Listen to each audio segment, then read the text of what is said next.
Bonjour à tous. Aujourd'hui, on va voir la gestion de la trésorerie.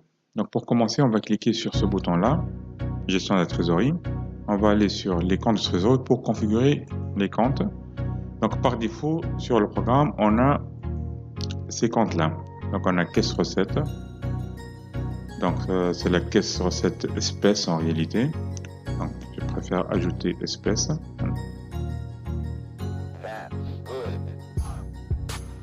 On a portefeuille client.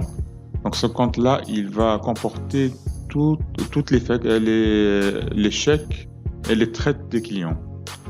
Ça, c'est la banque. Donc, caisse, dépenses espèces. On a un compte balance à voir, on va y revenir. Perte et profit. Retenue à la source. Il y a une retenue à la source, on peut ajouter d'autres.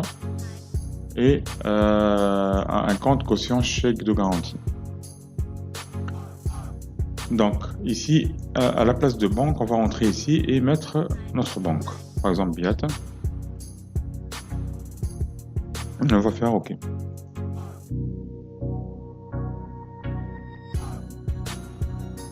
Donc maintenant, on va sortir de la trésorerie. On va aller sur configuration. Trésorerie. Donc, cette rubrique-là, il configure la liaison entre les modes de paiement et les comptes trésorerie qu'on a créés. Donc, le paiement en espèces, ça part vers caisse recette espèces. Les chèques, ils doivent passer sur portefeuille client. Les TPE, donc ça passe directement à la banque.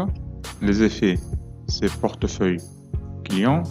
Donc, les tickets restaurants, on n'a pas créé de compte pour tickets restaurants pour le moment. Donc, on va rien mettre. Et le coupon, ça, c'est autre chose. Donc, voilà. Donc, ici, on va faire appliquer. Maintenant, on va commencer par régler les factures. Donc, on va aller sur facture. Donc, on en a deux factures. La première, 4000 dinars. Monsieur X nous a acheté donc un ordinateur et deux licences de logiciel. Donc, on va aller, on choisit la facture numéro 1. On clique sur le bouton mode de règlement. Supposons que cette personne-là nous a réglé en espèces 1000 dinars. On va mettre 1000 dinars espèces. Donc automatiquement le compte trésorerie il est caisse recette espèces. Donc ici il nous donne le montant total de la facture, les montants réglés et ce qui reste à régler. Donc il nous donne encore 1000 dinars par chèque. Par exemple, il nous dit de verser ce chèque-là le 28/02. Donc, on va mettre chèque. On peut cliquer sur C ou bien T pour traite, C, ou bien on choisit avec la souris. Donc, on va dire chèque. Donc, chèque. Donc, on va mettre le numéro de chèque 1, 2, 3, 4, 5, 6, 7, 8. Donc, automatiquement, il va choisir portefeuille client. On a la possibilité de modifier, bien sûr. Donc là, c'est la date d'opération, donc c'est aujourd'hui. Donc c'est aujourd'hui qu'on a reçu le chèque, mais la date d'échéance, c'est le 28/2. D'accord? Il nous a donné deux traites, donc on va diviser ça sur deux, ou bien on va faire trois traites, voilà, vas-y. On va faire trois traites. Donc on a 1000 dinars, donc traite, 1000 dinars, donc traite, et il reste 607.078. Donc voilà, et on corrige l'état d'échéance ici. Donc le 28, le 31/03, le 30/04 et le 31/05. Voilà, et le reste à régler, il est égal à 0. Il ne faut pas oublier de mettre le numéro de traite. 1, 2, 3, 4, 1, 2, 3, 5, 1, 2, 3, 6. Voilà.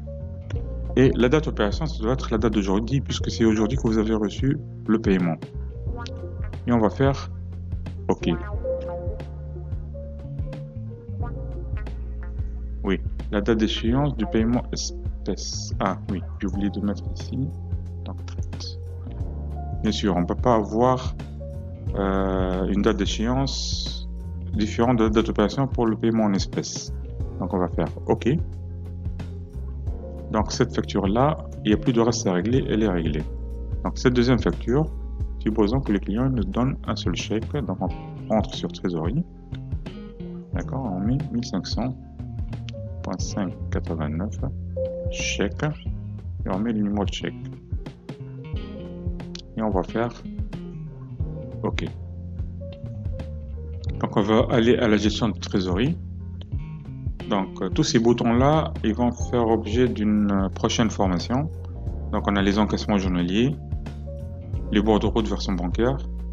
Donc ça concerne la gestion des recettes. Pour les dépenses, on a les avis de paiement, les décaissements journaliers, les paiements au personnel si vous avez une licence de Deluxe Pay et la gestion des carnets de chèques.